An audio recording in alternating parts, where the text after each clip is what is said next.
Honorable Chief Guest, Dr.R Lalthangliana, Minister of Commerce and Industry, Government of Mizoram. The Vice Chancellor, Mizoram University, Professor Rat, the Chief Guest of Honor, Mr. V.K. Jakar, Executive Director, NHIDCI ISOL, then Mr. Sushanta Talukdar, Editor of NEZINE, Journalist, Guwahati, then Dr. Tamjen Maren Au, Research Fellow, ICWA, New Delhi. Dr. Jangku Lal, who is a seminar convener, Head Department of Political Science, Dr. Lalthangliana. The former Dean, School of Social Sciences, Professor S. Pathi, and my colleagues in Mizoram University, Major Amit Yadav, Assam Rifles, Aizawl, Mizoram. And ladies and gentlemen, it is my proud privilege to extend my warm welcome to this very program that this seminar has been organized by the Political Science Mizoram University, and then the topic of this two-day seminar is the Kaladan Multi-modal Transit Transport Project, Prospects and Problems. So it would be taking 2 days, and parallel session may be also required since many papers have been actually permitted to present. So I once again extend my warmest welcome to our chief guest, Dr.R Lalthangliana, Minister Commerce and Industry, Government of Mizoram. Once again, in spite of a very heavy schedule and a very tight schedule he has in his dignified office, he could spare his valuable time. So I congratulate him also being elevated in such a very important position, because he is also the ex-colleague there under this Mizoram University also. So he has been, I think, more than 20 years a minister also under this government of Mizoram. So we are lucky to have him, who is really a learned man and make a great contribution to this very society. So we are lucky to have him, and then I extend once again my warmest welcome to him. So anyway, the welcome note will be given by, I think, the convener in a proper and then in a very detailed manner where it is possible. So we should not waste our time. So may I now invite Head Department of Political Science, Dr. Lalthangliana, to extend a warm welcome to our guests and our participants of today's program. Thank you. Thank you, respected Chairperson, who is also the Dean of the School of Social Sciences, senior professors, distinguished guests, and learned scholars. A very good day to one and all present here today. We are so honored to have Dr.R Lalthangliana, the Honorable Minister of Commerce and Industries, as the chief guest for the inaugural function of this seminar, despite his busy schedule. And we also feel privileged to have Mr. V.K. Jakar, Executive Director, NHIDCI, to act as guest of honor in this inaugural function. And on behalf of the Department of Political Science, I want to convey my heartfelt gratitude to all the learned scholars and delegates who are going to present and participate in this two-day national seminar. I'm very sure that you all will feel enriched with fresh knowledge after completion of this seminar. We all know that, and it is still my hope, that Mizoram is going to be one of the gateways to the Southeast Asia, and that lots of economic opportunities will be opening up by 2020.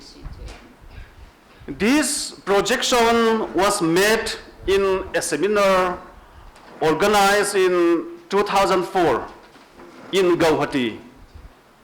I was also one of the participants in this first ever seminar on the then Look East policy, organized by Guwahati-based Center for Northeast India, South and Southeast Asia Studies.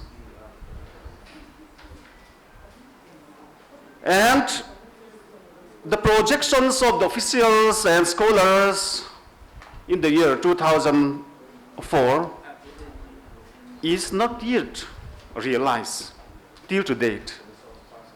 But we all know that much things need to be done in the years ahead. Anyway, in this seminar, we are going to discuss and deliberate on issues relating to all these problems and prospects of this Act East policy, and in respect of Kaladan Multi-modal transport project in this seminar. We will all disagree to agree. Let us have disagreement to agree. And all the delegates, if you have any problem during the seminar, your illness, your personal problem, or hospitality, please share with the organizers, and we will try to sort it out. We will try our level best to sort it out. And I welcome you all once again to the seminar and hope that you will all have a great time ahead. Thank you. Now, we will have presentation of memento. May I request Professor Kong Dongel to present, give to our distinguished guests in this seminar. Yes. Professor Dongel is the chairperson of this national seminar. Now, presentation of memento to our chief guest, Dr.R Lalthangliana, Minister of Commerce and Industries, Government of Mizoram.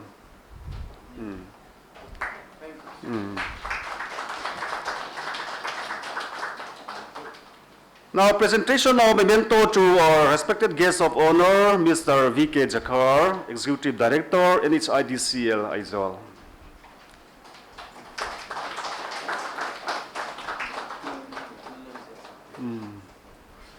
We apologize for the inconvenience. Now, presentation of memento to our special guest, or Vice Chancellor, our Honorable Vice Chancellor, Professor Rat, Mizoram University.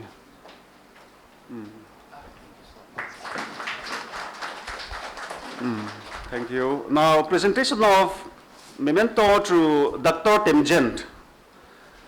He is a research fellow in Indian Council of World Affairs, New Delhi.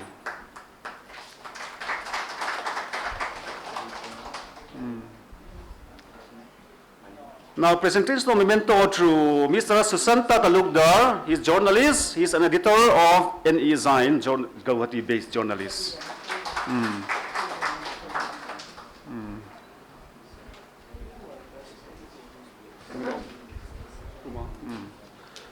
Now, presentation memento to Professor Lal Neizovi, who is the Dean, School of Social Science.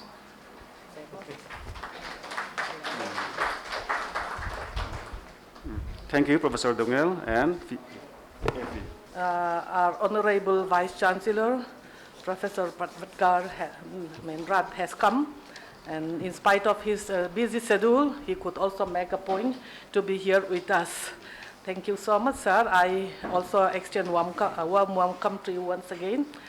And now we will be moving as per the schedule so that we will be in time as far as possible. So let me just invite, Dr. Janggu to actually give introduction of this two-day seminar, please. Thank you, Session Chair, Professor Lal Neizovi, Dean of the School of Social Science, Honorable Vice Chancellor, Professor Rat, and Honorable Minister is Minister Dr.R Lalthangliana, Ministry of Commerce and Industries.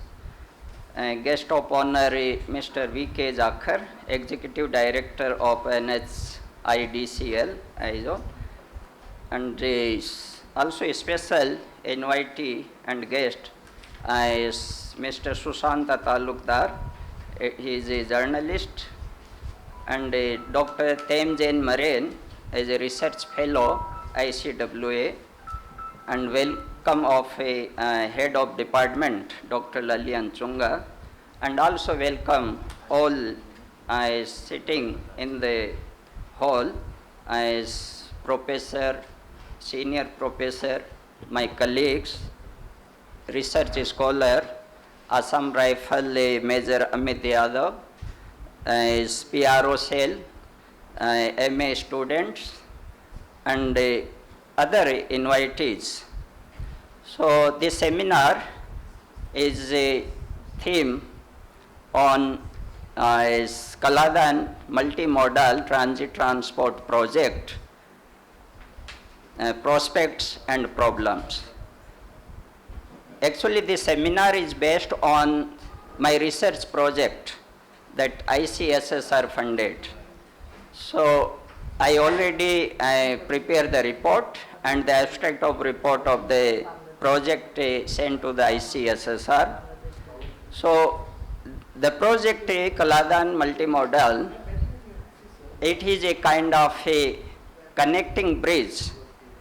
It's not only between these two remote territories, India's northeast, but also Myanmar, the remote areas, especially that Rakhine state.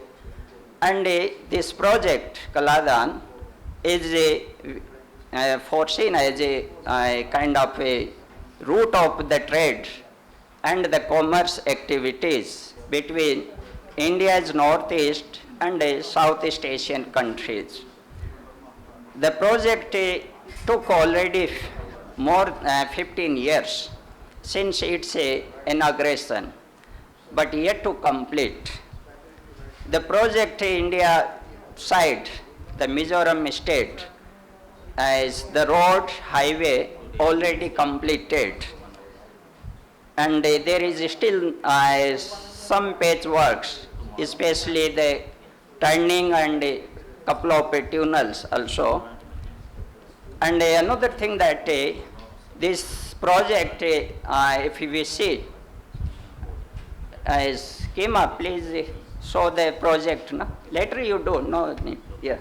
So as we see that the prospects of the project, the people, far villagers, they already settled on the bank of a highway, and they are expecting that the opening or commercialization of the highway, so they can get benefit. For till the now, the highway Kaladan project is just as a connecting road for them, and they have kind of a one class kind of the road, and they are say that we are happy that this road as a highway, as a Kaladan project reached their kind of a land or their homeland. So the people have a lot of expectation. That's how prospects are there. Not only prospects in sense of the trade, but also connectivity and contact between India's northeast and Southeast Asia. However, there are problems. This project, since the inauguration, having or gone through so many problems. Now we see that part of the Myanmar, the highway, especially road, the work yet to start. Only one portion of the highway inside Myanmar from Palleteva, only 23 kilometers road so far built. But and the river, the Kaladan river, is the dragging and leveling already done. So the river is ready for a navigation, the ship cargo. the seaport as a Sitwe port is also ready. But only the highway in Myanmar from Paleteva to Jorinpui, Mizoram, Myanmar border yet to complete. So that kind of the problem. And another we see in Myanmar, the political instability, uncertainty is also a biggest problem. So there are a certain kind of problems that project have gone. And this project is a kind of a unique in Asia. The first project in Asia is China and kind of the Mekong River countries. There is also similar project like Kaladan, and the second is only India and especially Northeast Mizoram and Myanmar. So these kind of prospects and problems. Now the guest, especially the speakers, I expect their kind of fine deliberation, the critical inputs, the ground-based inputs I expecting, not only the seminar organizing committee, not only the funding agency, ICWA, but also the state government, the Mizoram, depend upon the deliberations, the kind of speech and the reports that the guest or speakers they will deliver. So that I expect a huge kind of prospects from the participants, speakers, ask the questions. We have most of like resource person, Mr. Anil Jangid, he is in charge of the construction road. We have as here NSDCIL as Mr. V.K. Zakhar. He is a kind of a senior officer and authority under the National Highway and Transportation. And the journalist, Mr. Sushant Talukdar, he have extensive experience on development in Northeast, reporting as a regular in front line. And also, Dr. Ten Jane Marine, AO, is ICWA, having also lot of experience. And the chairperson of the seminar, as Professor J. Dongel, we can't forget his ground touch and the points that he mentioned and he have, that is also interesting. So I expect and hope that all will be with the organizing committee during the 2 days and the deliberation. Thank you, welcome all. If any mistake, please forgive me. Thank you. Thank you, Dr. Jangu, for your well-covered introduction of this 2-day seminar. And then we come to know that it becomes very important. This very topic of this seminar would really serve a good purpose, I hope, even for the society and for the government of Mizoram, even India also. So let me just invite our Honorable Vice Chancellor, Professor Pratvakar Rat, to deliver a special address to this audience. Thank you, sir. Please. Good morning to all of you. Respected Minister, Honorable Minister Dr.R Lalthangliana. This is our second meet, and who is holding the portfolio of trade and industry. Jhakar Sahab, the Executive Director of Highway Authority, where I stay in Delhi, in Dwarka. I always pass your Highway Authority office, National Highway Authority. So now I see a senior official executive director here, and Professor Joby, the dean of the school, my old colleague, and Dr. Jango, and the great man, Dr. Maliana, old friend, and some of my colleagues to whom I am not very sure about the name, but we see every day, senior professors, deans, heads, faculty members, and invitees and participants of this seminar. I am glad to know that economics, commerce, management they talk about trade and commerce, they talk about cost-benefit analysis, but political science is talking about trade and commerce, connectivity. I must congratulate the Department of Political Science for holding such a seminar which is dealing with connectivity, road, transport, access, and maybe from political point of view, because today's discipline of studies are more in interdisciplinary and multidisciplinary nature. So therefore, anybody can have any topic which has a link with other subjects. It is in this context that the topic is so important, and the department has identified a very pertinent topic which is related to the growth and development of Mizoram. I am told this particular project is functioning in the Burma border, close to Mizoram, and this highway project is going to benefit a large number of people in connecting two places, two major places, and providing, I hope, all these issues related to this particular project with regard to connectivity, security, access, and many of their social problems are going to be solved with this particular project. I am sure that the authority, very senior authority, Jhakar Sahab is here, and he will definitely take a note of the discussions and deliberations that take place in this particular 2 days seminar. And because of my tight schedule, particularly today, there are several programs in the line. I take pardon and excuse for be here for a short time, and I also beg excuse from our Honorable Minister not to be available for long time in this meeting. With these words, I congratulate once again for the success of this 2 days seminar. Thank you very much for giving me the opportunity. Thank you so much, Honorable Vice Chancellor, Mizoram University, for your invaluable speech in his absence. I say a big thank you to him. So we may move on to the next program. Item means the most important one. Our chief guest, Dr.R Lalthangliana. I spell out, I think not in a correct way, that he has been more than 30 years a minister of this state of Mizoram. So in 30 years, how much you could contribute, and then just by knowing 30 years ministership also really a great thing. Many people know it's not possible to achieve this height and this kind of achievement. So we are very grateful to him once again.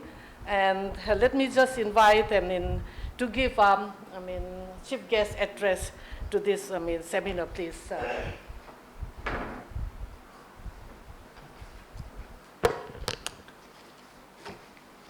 A very, very good morning to all of you. Professor Zoe, the Vice Chancellor, and the organizers, and academicians and dignitaries present here, a very, very good morning. And also I would like to welcome all of you in the name of the most peaceful state in the country and the second most literate state in India, next to Kerala. When I was Education Minister for 8 years, way back in 2000 to 2008, I tried my level best to defeat the state of Kerala in the level of literacy, but it's difficult. We still stood at number 2 in the country. Anyway, this is a very, rare occasion. This is my first opportunity to address this kind of very, very important national seminar on Kaladan Multi-modal transit transport project. This is a very rare occasion. Maybe, in fact, the first of its kind. Anyway, thank you so much for inviting me to grace this very, very valuable occasion. And at the same time, I have been serving in the university for about 34 years, but I took long leave on political ground. I am not a kind of a technical man, but in fact I joined the Department of Sociology way back in 1985, early part. And I took my voluntary retirement in 2018 from 15 December when I became for the third time the cabinet in the government of Mizoram. And in fact, I've been elected from 89. I joined university, Pachunga University College, the Constituent College of the university in 1985, but when I firstly became the member of Legislative Assembly, it was 1989. That means I spent most of my tenure in the government of Mizoram.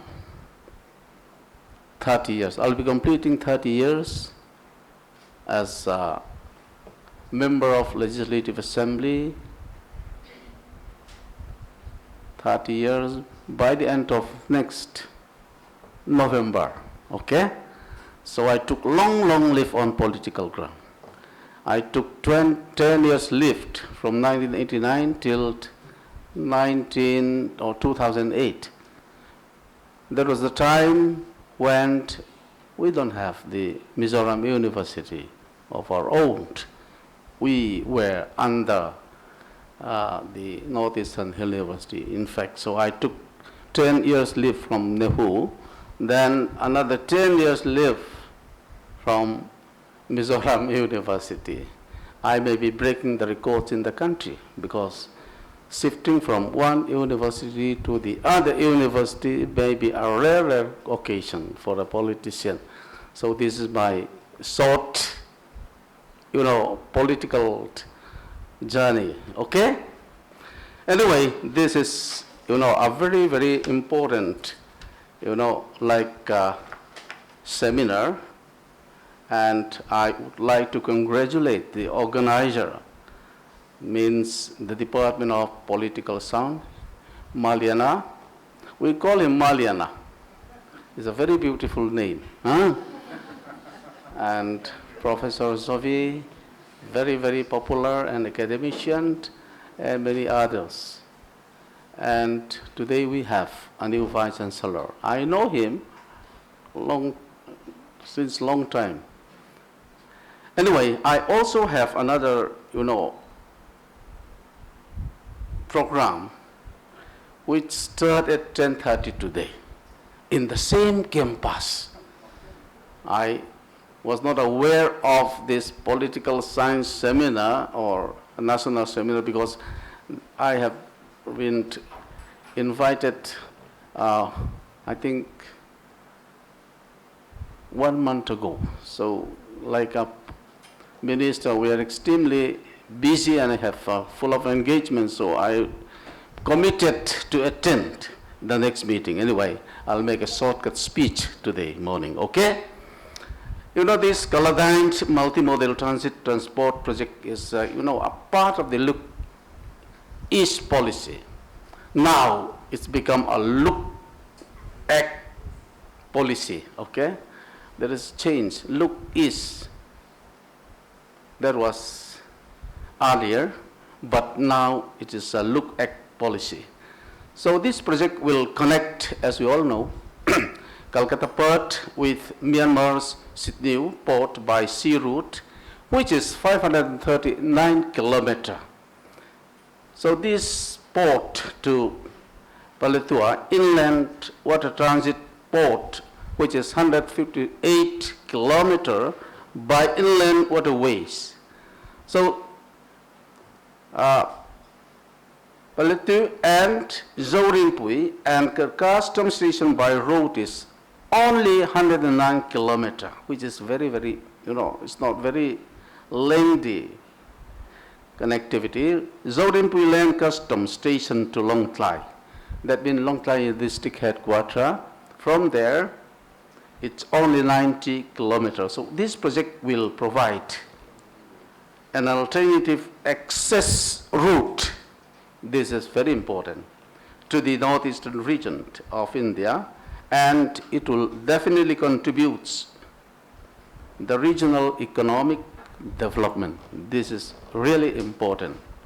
Economic development may cover many, activities and many opportunities. Government of India and the Government of Mizoram signed this project agreement way back in 2008. I still remember I was in Delhi at the time. I was the minister at the time, but I'm not very much involved with the project. However, the construction started in 2010. And the total cost of this particular project is $484 million US dollar, and which is in Indian rupees 3,200 crore, maybe one of the biggest project here.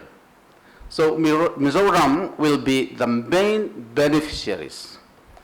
Another state, neighboring state like northeastern region also will be beneficiary, but we will be definitely the most beneficiary state. So I would like to make this statement. This is really important. So the political science department of Mizoram University, my colleagues, you do the right, way that we are holding this national seminar in the Mizoram University campus today. This is really, I would like to congratulate, and I would like to extend my sincere gratitude for your initiative today.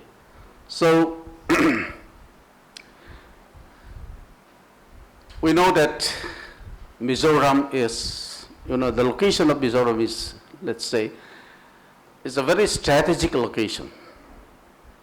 Though it is a small state, but we have a very lengthy borderline, international borderline with Myanmar side, eastern side, we have 404 kilometers. And along the Indo-Bangla border, we have 318 kilometers. That means we have the total length of 722 kilometer borderlines, either eastern and western side together. This is a very strategic location. And not only that, we have,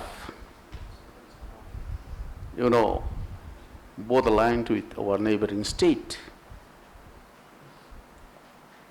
So that is why the location of our state particularly is really, we will be really benefiting this project after it is ready for commission. So my request to the contractor, and it's ADCL, you are the main contractor, am I right?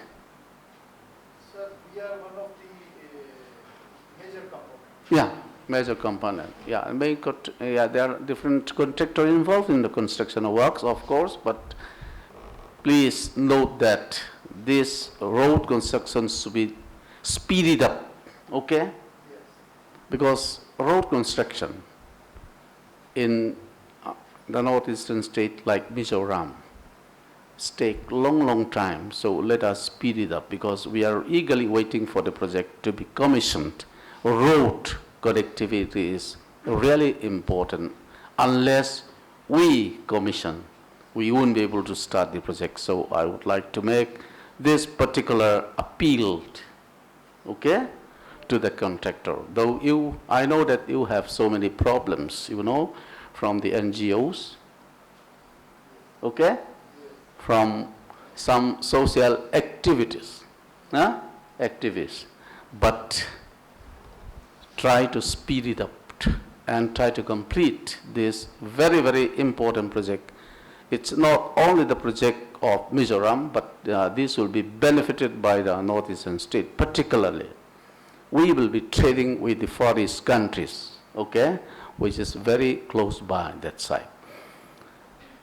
And the second thing which I would like to point out is that, I have been invited rather by the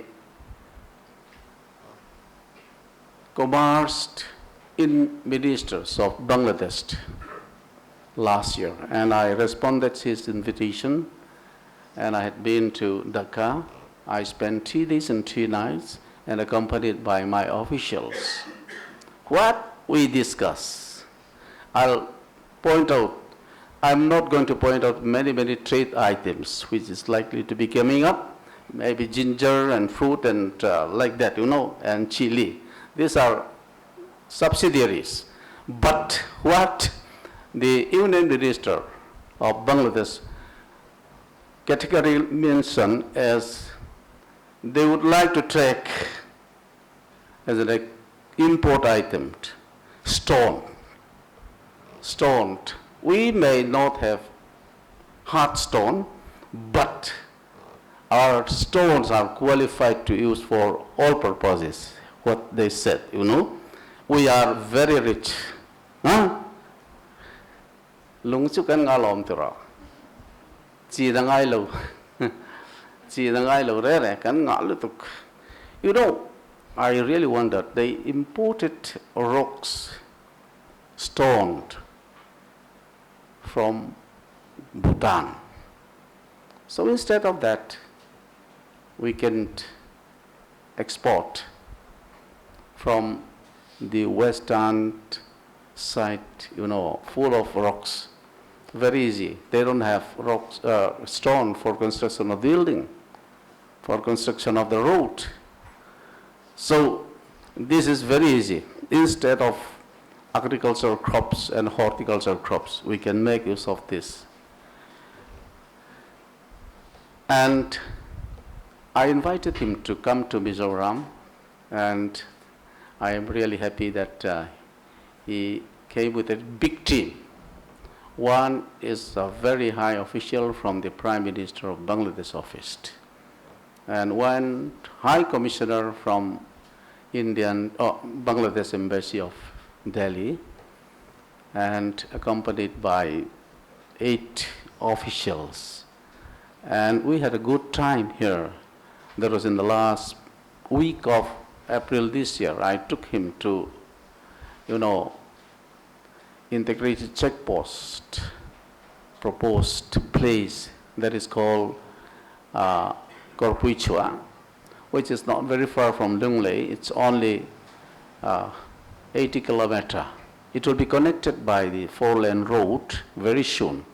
So like that, not only the Kaladan Multi-modal project, so there is a road connecting from Lunglei, which will be very, near, and we can trade with Bangladesh, that side. That also is very easy. And also we have here and there spot for, setting up of the small trade center, like Silsuri and Marpara, Nunsuri site, that also is Lunglei district, and some are the Peragat. Like that, there is opportunity of opening a small trading center. So this is apart from the Kaladan Multi-modal transport project. So we have ample of opportunities in the western side. And even in the eastern side, that we have already set up, a trade center with Indo-Myanmar. And apart from that Zaukothar land custom station, we have earmarked in 5 important locations, for setting up of the border hut, like the Bangladesh side. So there's ample of scope to trade with our neighboring countries. So we can make use of this opportunity for upliftment of our economy, because Mizoram, as we know, is hardly, the population is hardly 12 lakhs. I know we don't cross even 13, Malian cannot pay lotero. Only 12 lakhs population. I think it will be easier to, uplift the economy through this project. Not only the multi-modal transport project, but also other, subsidiary trade routes. We can make use of that. Anyway, I'm not going to speak very long. I have to address there another meeting that is quite different. Workshop come buyer seller meets. This is organized by the Ministry of Commerce, Government of India. So I have to grace the occasion again. Huh? So like our beloved Vice Chancellor, I have to move out again. Huh? So please, I would like to excuse, okay? Please. Because the inaugural function there also will be concluded at 11:30. But 12:15. No? Oh yes. Oh, this is quite fast, huh?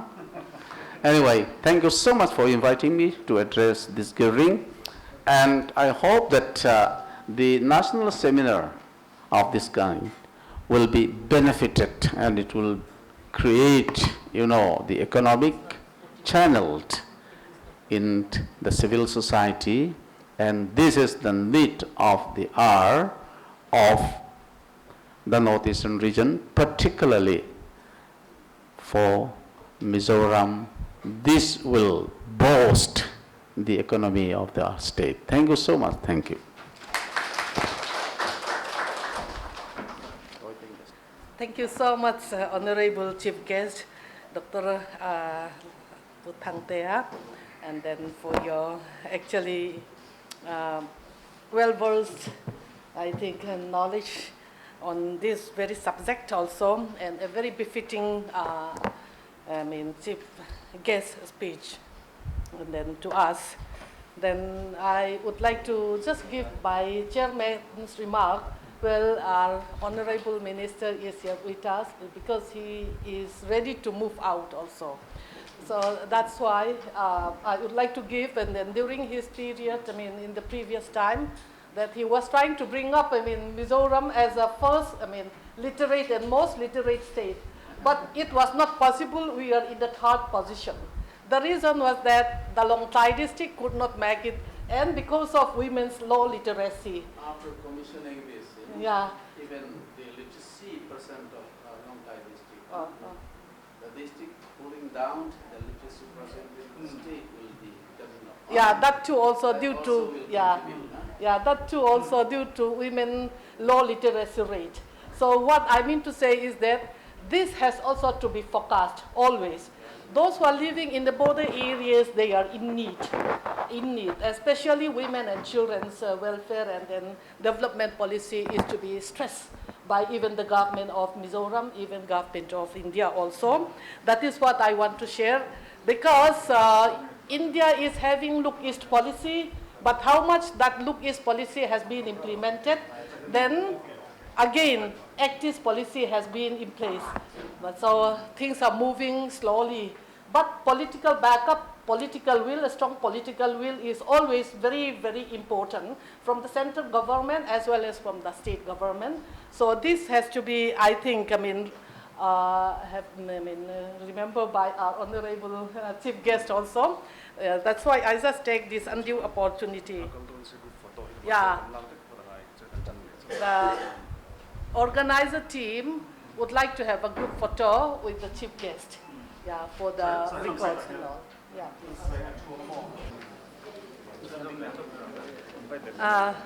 Let us move on to our program.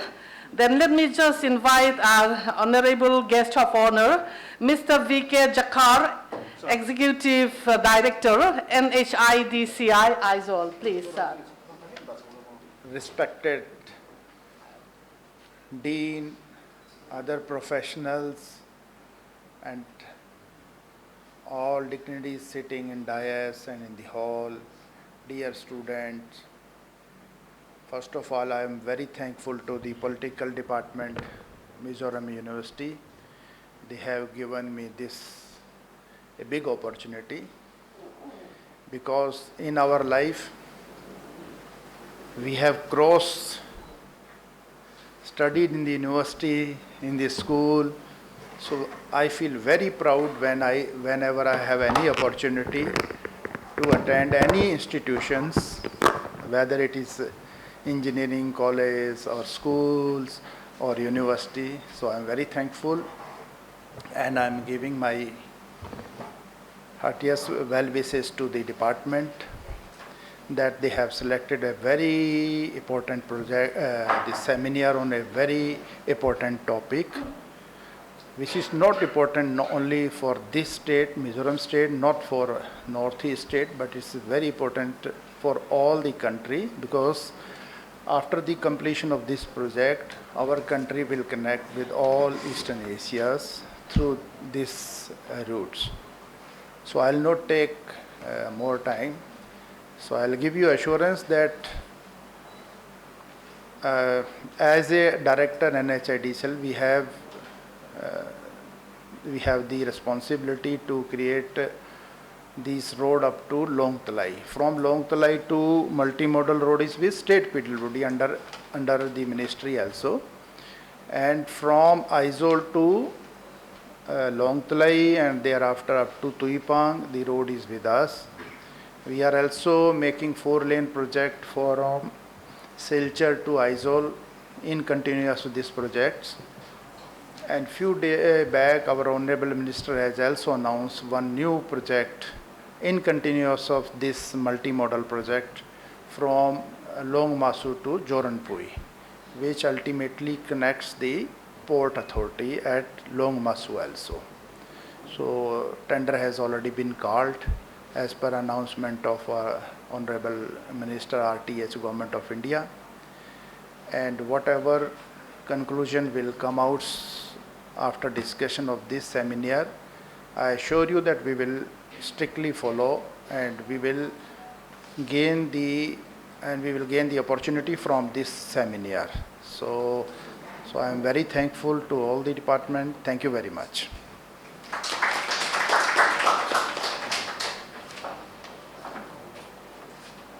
Thank you, sir, so much. And then you can share many other things also in the process of the academic session. So let me just invite, to deliver a special address from Mr. Susanta Talukdar, Editor, NEZINE, journalist, Guwahati, please. Respected Chair, Dr. Jongu, my honorable teachers here, and other distinguished audience present. Actually, I didn't learn the art of speaking. So I decided to master the art of digressing. So kindly pardon with me when I digress, because that is where I have expertise. No? Anyway, I will not take much of time. When Professor Jongu invited me, it just came to me, and today I also heard our minister, he gave a reference time of 30 years. That is just related to me, him, all of us, because it is also almost 30 years, more than 30 years of this Look East and Act East policy. Then I started wondering, through my entire career, journalism career, it's 30 years now, 3 decades, we have been talking about the potentials, writing the same essay. Now if you ask me to talk about Look East, Act East, I can replace my old essay with a new one. Nothing moves beyond, except that, I will find some projects there. That's why I just, and in the same time, thanks. Like today, Look East, we said that because it is Northeast, it's a gateway to the Southeast Asia, so we opened the door to end the landlockness of the region. At the same time, China also wanted to open. They also wanted to Southeast. Asia, through Yunnan. Yunnan is again landlocked. So they were looking at opportunities of unlocking their potential. So it's almost same time, 91, both of us in the country. So that's why I say that who has opened the gate wider? Let us now, well, we can just try to find out who has opened the gate wider. Or have we opened the gates and waiting for the guests to come? And what has China done? Has China gone, opened the gate, and they went in search of the guest? That we probably will have to think on that. So, I mean, similarity. Population base, Yunnan, it's a 47 million. Area 394,000 square kilometer. Northeast India also we have 45 million population. Area 262,000 square kilometer. Then, can you go to next? Let us now talk about the specific what we have achieved. Kunming-Vientiane project, that rail link. Now we are all discussing about the road project, length, delay, construction, no, hurdles, why not being able to do anything. And the length, we already know, some 109 kilometers. Now look at the project length and look at what China has done. So the total length of the Kunming-Vientiane rail link connecting China with Laos, it is 1,035 kilometers, 432 kilometers inside Laos. And that project started in December 2016. The project was inaugurated in December 2021. Now they are having full transport of passenger and freight. Millions of passengers are traveling both ways. Freight, it's happening in just 5 years. And if you talk about the difficulties, then this Laos section, this 432 kilometers, that is inside another country. You know, the rail line has been built by China. Similarly, India, we are planning to build roads inside Myanmar, no, for connectivity through Kaladan. Now this Laos section has 167 bridges covering 62 kilometers, 75 tunnels covering 198 kilometers. So that is what they have done.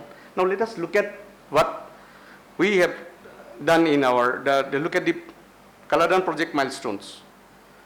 Framework agreement was signed in 2008. Initial timeline was 5 years. From the date of signing, work on road construction was awarded in 2017. And that was with the 3 years. Again, all these deadlines gone.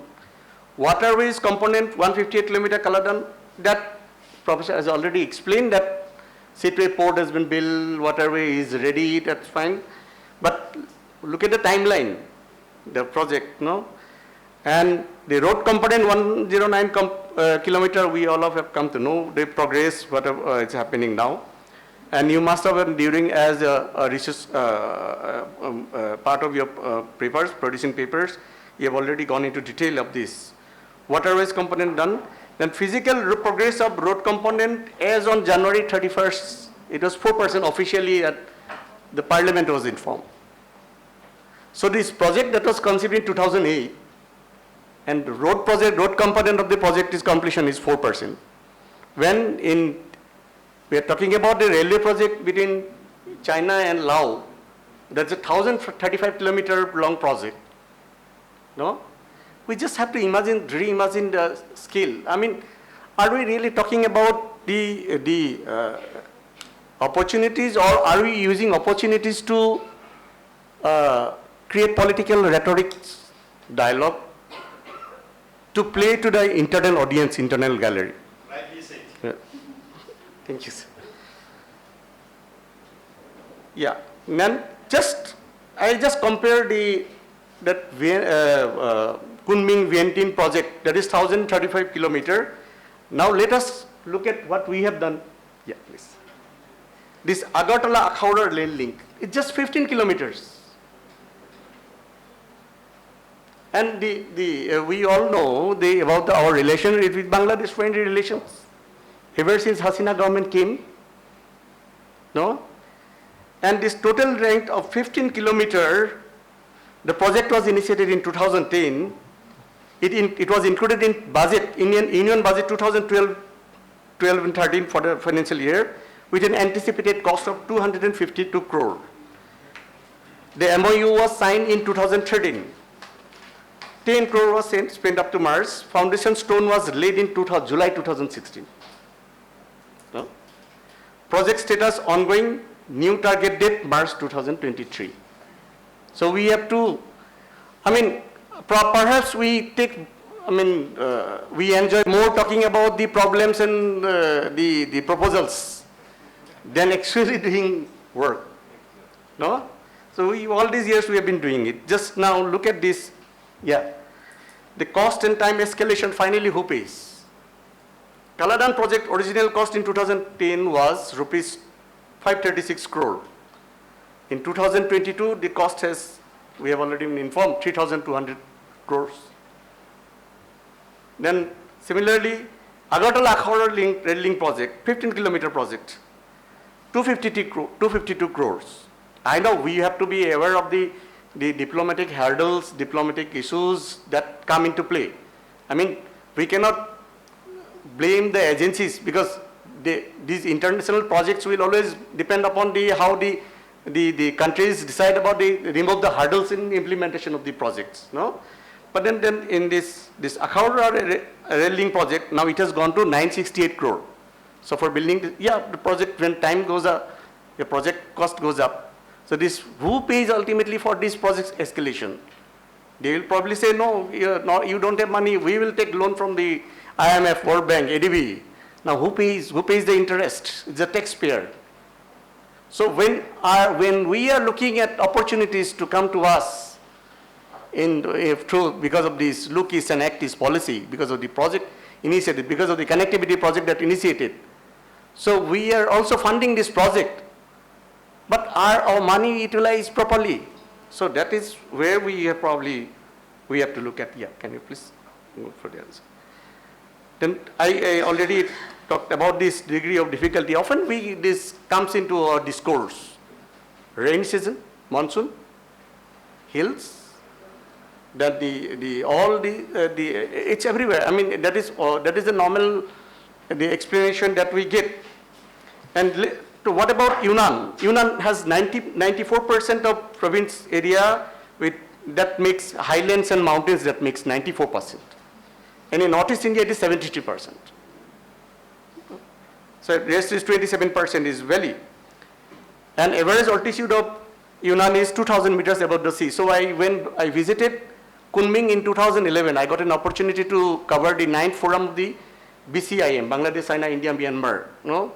Whenever China pops up, no, India will always say, no, we will not go for the track 1 engagement. We will be fine with the track 2. You can go on having engagement with civil societies, discussion, seminars, but then no track 1 discussion. Anyway, in that forum that Bangladesh had track 1 delegation, Myanmar had track 1 delegation, China had track 1 delegation, but India was only track 2, so that BCI forum.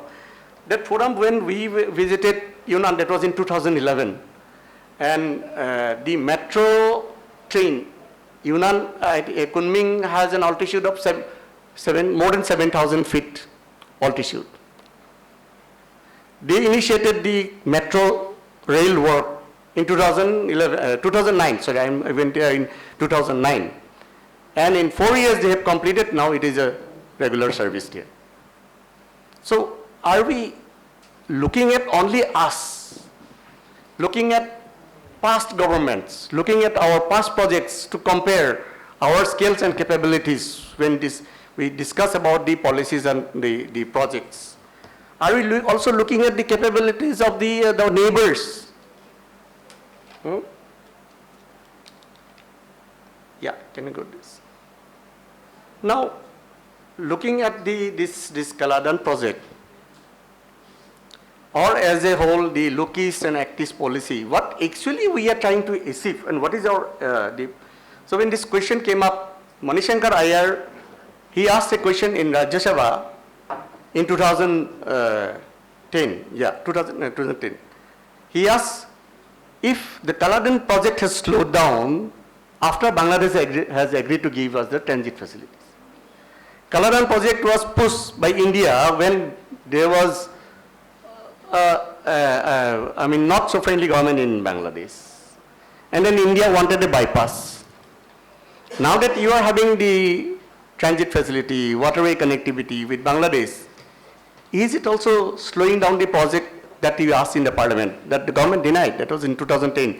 S.M. Krishna was the External Affairs Minister. But I am tempted to ask this question. Is it because of this that India's engagement with Bangladesh? So who decides about which policy or which projects should benefit Northeast? And what are the primary objectives? When we discussed, we said these projects, Look East and Act East policy is giving us a connectivity to our borders. To end the paradox, because we have 98% bounded international boundary, but when you want to visit a neighboring country, you have to first fly out from Northeast, go to that quote-unquote mainland India, catch a flight from Calcutta or Delhi, then you travel to Bangladesh, travel to Myanmar, travel to China, no? So that is what you have, we have the 98% boundary. Okay, yes, so what is the primary objective? It is, are we looking at Look East, Act East policy only through the prism of security? Because we are connected by the narrow chicken neck corridor. But the chicken's two legs, Tripura and Mizoram, you just look at the Northeast map, the neck is there in Siliguri, but the two legs that helps the Northeast keep standing, these are the most, this should be in the priority in the engagement, but not. And then what government has replied, I just want to, and even our minister also referred to this. The Parliamentary Standing Committee, in its report, it said the committee was informed that in accordance with the Act East policy of the government, the Kaladan Multi-modal transport project was conceptualized by the Ministry of External Affairs to provide an alternative connectivity to Mizoram with Haldia and Kolkata ports through the Kaladan River in Myanmar, and will create a multimodal transport corridor for shipment of cargo from the eastern ports of India, to Myanmar as well as northeastern ports. Now, what is the priority? Are we building the connectivity for the eastern ports to the ASEAN countries, or are you looking at an alternative route for strategic region? Because when this Siliguri threat is blocked because of some security region, the China factor, then you just want it out. So are we looking at the connectivity from the connecting to the rest of India, or are we creating the connectivity to create opportunities to connect with our neighbors? That probably we have not been finalized. Even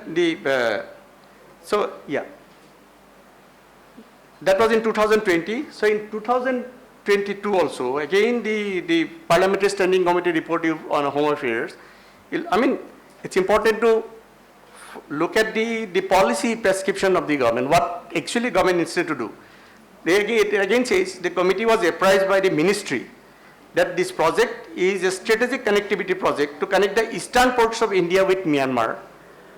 That means Kolkata, Haldia ports, by developing a port at Sitwe on the western coast of Myanmar and linking the Sitwe port with the river channel and by road to Mizoram.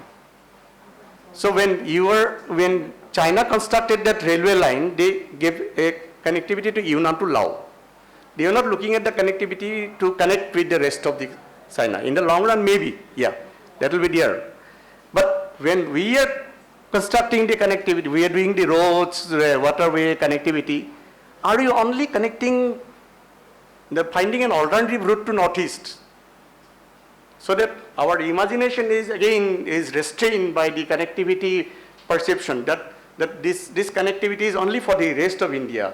So that when the vessel came from Patna to Guwahati bringing 2,000 metric tons of rice, basically it doesn't change the status that yes, the things will be supplied to Northeast. We just want an alternative route that may be cost effective, that may be security wise safe.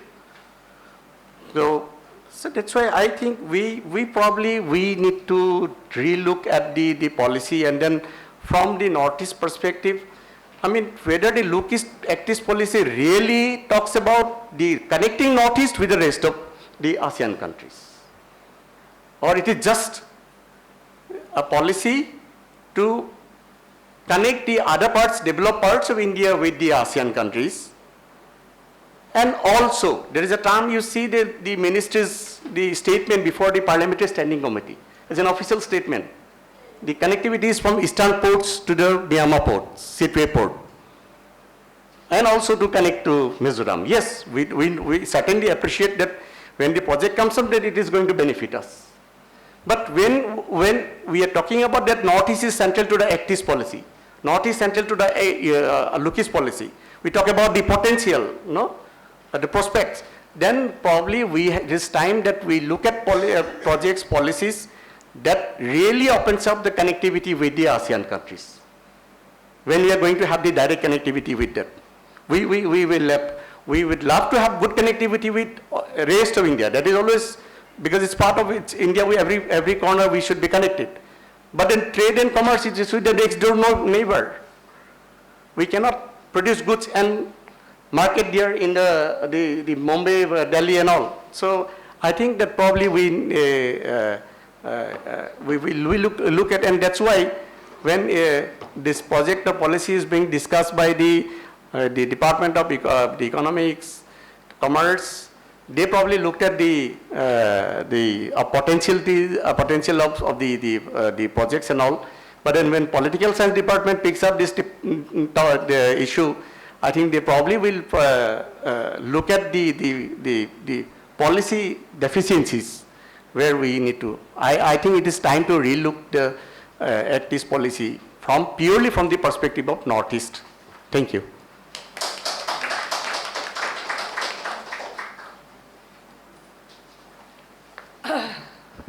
Thank you, Mr. Susanta Talukdar. And then such a befitting, I think, special address that has been delivered by you. And then it is really very important, and so many important issues has been touched by you also. And I am recollecting what we have done also, in my small capacity. Anyway, I'll share later on. And thank you so much. Let me invite now to have a special address from Dr. Temjen Maren Au, who is a research fellow, Indian Council of World Affairs, please.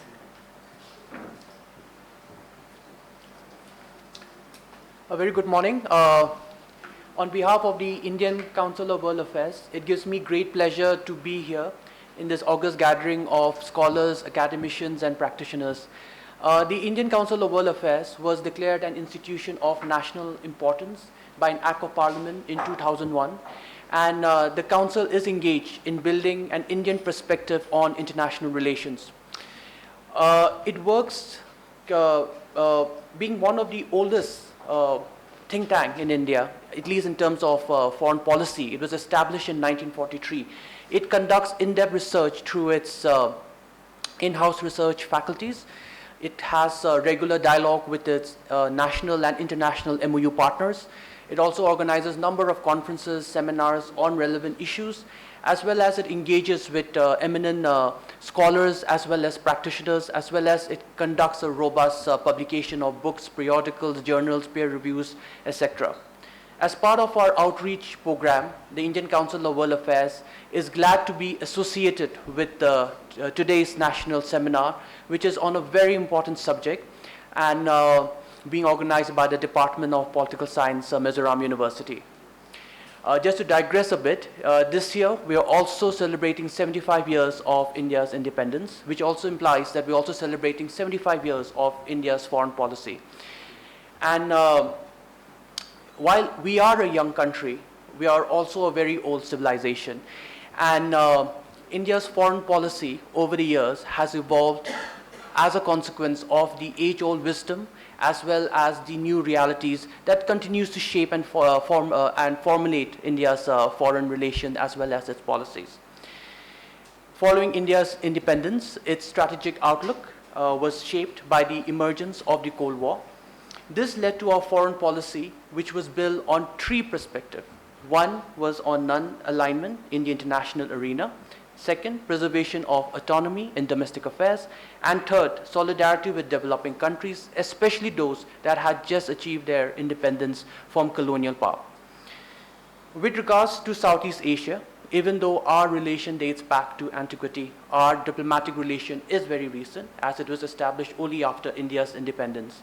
Further, the imperatives of the Cold War geopolitics really did not help further enhance our relation with countries in Southeast Asia, as both sides look at each other from the prism of the Cold War, in which India was seen as being pro-Soviet, and some of the countries in Southeast Asia as being pro-West. Therefore, till the late 1980s, when we talked about India-Southeast Asia relation, it was looked from the prism of our ancient civilizational and historical linkages. And while this still forms the basis of our contemporary relations with Southeast Asia, India's worldwide view began to change after the collapse of the Soviet Union and after India having an economic crisis at home. Therefore, following the end of the Cold War that witnessed the emergence of new centers of power, partnership and alliances, it ensured that the old relations are relooked and reshaped. In this regard, India and countries of Southeast Asia were no exception. This year also marks the 30 years of the ASEAN-India relations, a relationship that began in 1992 when India was invited to become a sectorial partner of ASEAN, and in December 1995, India was made a full dialogue partner of ASEAN. And it is through this partnership that India has been able to expand its economic, political, as well as its security cooperation with countries in Southeast Asia.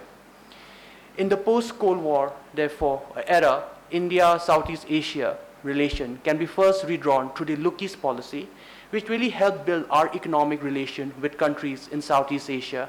And when enough or substantial progress had taken place, the announcement of the Act East policy in 2014 really provided the much needed push to further propel the entire relation with Southeast Asia. Since then, India-ASEAN relation has continued to expand in scope and in intensity. And at the recently concluded India-ASEAN summit, the strategic partnership that India has with ASEAN that was established in 2005 was enhanced to the level of a comprehensive strategic partnership. In this regard, connectivity has been the backbone of India's relation with countries in South and especially with Southeast Asia, and it dates back to ancient millennia. India's contemporary foreign policy looks to rebuild our ancient ties, in which the first step towards doing so is by establishing a robust network of connectivity. Over the last 3 decades, through ASEAN, today India shares a unique relation with the individual countries in Southeast Asia, in which connectivity is a key driver in the evolving partnership. Therefore, connectivity has been a key factor in shaping India's ongoing engagement with the immediate neighbors, which is based on the underlying principle that to ensure a progressive growth in all dimensions.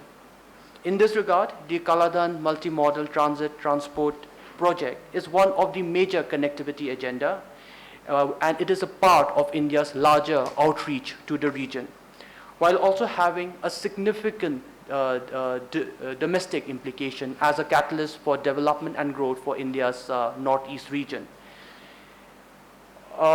The project, which includes a waterway component and a road component, once concluded, will connect the Setwe port in Myanmar to the Indo-Myanmar border in Mizoram. And thus, apart from the economic opportunities that it will present for India's northeastern state, it also provides a strategic link to the northeast, thereby reducing the pressure on the Siliguri corridor. The Kaladan Multi-modal transport project and other ongoing connectivity projects such as the India-Myanmar-Thailand trilateral highway with the countries of Southeast Asia presents an important step towards addressing not only India's long-term economic and strategic commitment with the region, but it also helps in addressing the developmental challenges of India's Northeast region. The operationalization of the Kaladan project would help open up further prospect in terms of linking the region with the value supply chain, and it will help the region get linked to the larger markets in South and Southeast and even East Asia. This would promote development and growth amongst all the communities that are part of the connectivity network. The two-day discussion should provide an in-depth assessment and analysis on the Kaladan project, and while highlighting the potential of this project, it should major challenges towards realizing the successful conclusion of this project remains, and we should be open to hear the voices and the concerns as well. In conclusion, India in the 21st century is a nation with an overarching worldview. It is a leading member of the United Nations, an often invitee to the G7, a founder of the BRIC, and it plays a pivotal role in the G20, of which it's going to take on the chairmanship in December 2022. India today has gone from becoming a norm follower to a norm setter with active participation in shaping the global discourse on key issues, of which connectivity is one of India's major agenda, because India believes that a stabilizing global effect, because it has a stabilizing global effect through the economic linkages it's able to establish. I wish this seminar the very best, and I look forward to hearing the analysis and views from all the panelists. Thank you so much.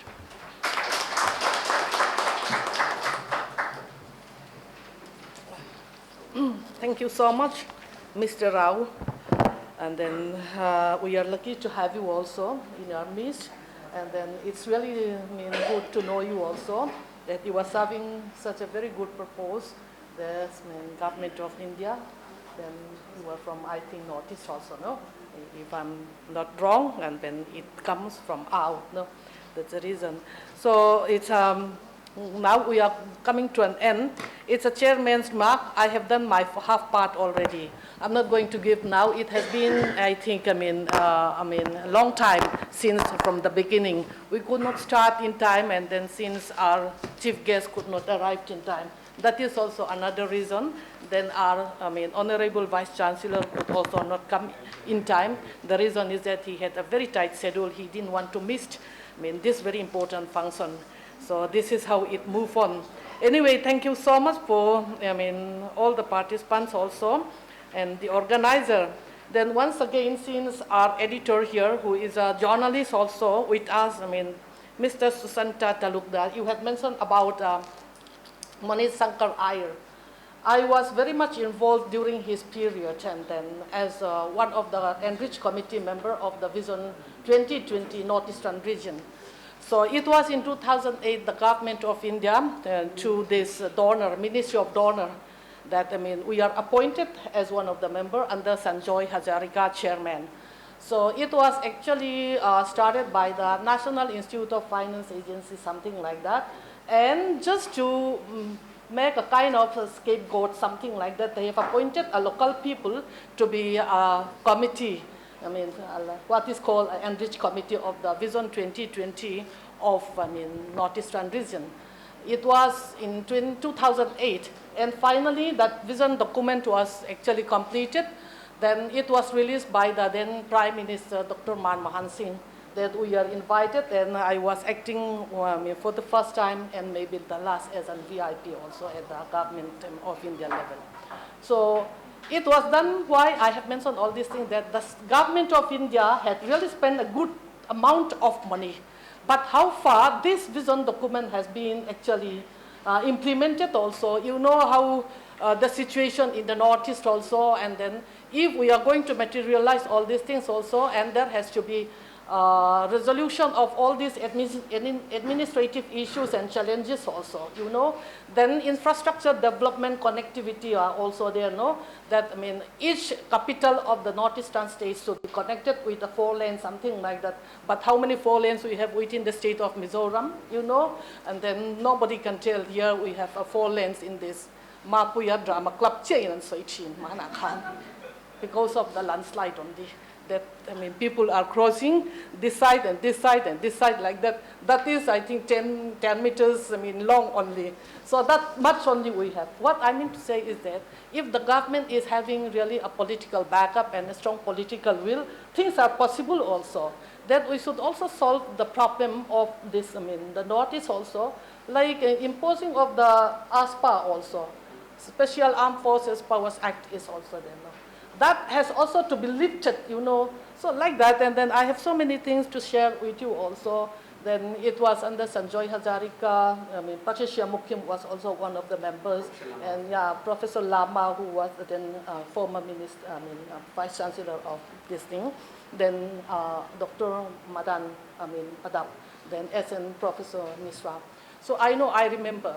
So that's why, and then we, the local people, even the academicians, should really actually address this issue also. If Kaladan Multi-modal project is really completed, then how much it would be, I mean, impact on the socio-economic development to the people also. This has also to be looked into with the academician also. You know, as I said that in the beginning, or when the minister was about to move out, that because of the low literacy rate of southern people in the state of Mizoram, that is in Nongtai district, that Mizoram could not make the first position and it became third position, now we become a second position, something like that.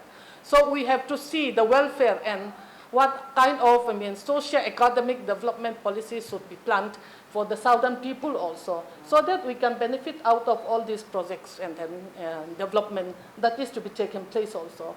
If it is going to fly over the state of the Northeast, and it would be really very difficult to bring out, I mean, and then to make, I mean, such kind of a development of the Northeastern region once again. This is my chairman's remark with these few things. I thank you. I thank each and every one of you once again. Let me just invite Dr. J.C. Zomantanga to propose a vote of thanks, and then we will be, I mean, dispersing from this hall. Please. Thank you. Thank you, Madam Chairperson, Professor Lalthangliana, Dean of the school, for giving me this opportunity. And as has been rightly mentioned, first of all, I would like to apologize for the late delay in the starting of the session because of some unavoidable circumstances.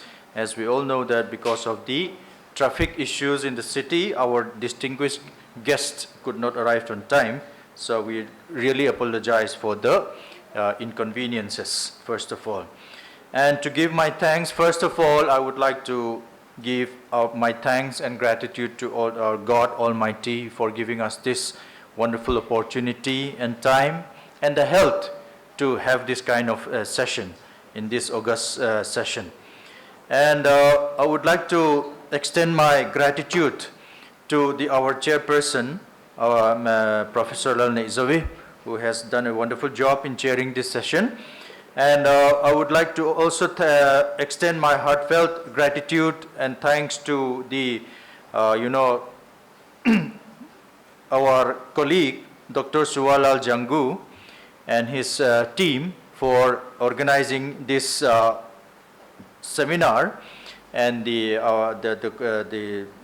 colleagues in the department who has been giving him a helping hand. And today we are really fortunate to be graced by the Vice Chancellor. So I would like to thank him in absentia for giving us his valuable time in spite of his busy schedule. And the same goes to our chief guest, Minister of Commerce and Industries, Dr.R Lalthangliana, who has given us a wonderful insight into the, what has been done by the government of Mizoram and what is to be done in the pipeline. So I hope that our theme, our title of the seminar has been really, really important. This highlights the significance and importance of the seminar today.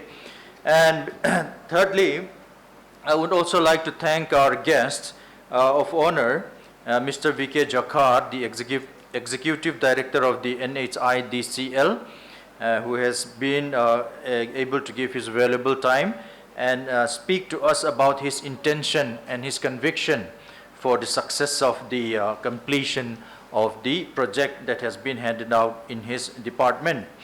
And also, we had a wonderful and insightful, realistic, insights to the Look East policy through the prism and perspective of the Northeast from Mr. V.K. Jakar, from Mr. Susanta Talukdar, who is the journalist, an esteemed and respected journalist from Guwahati.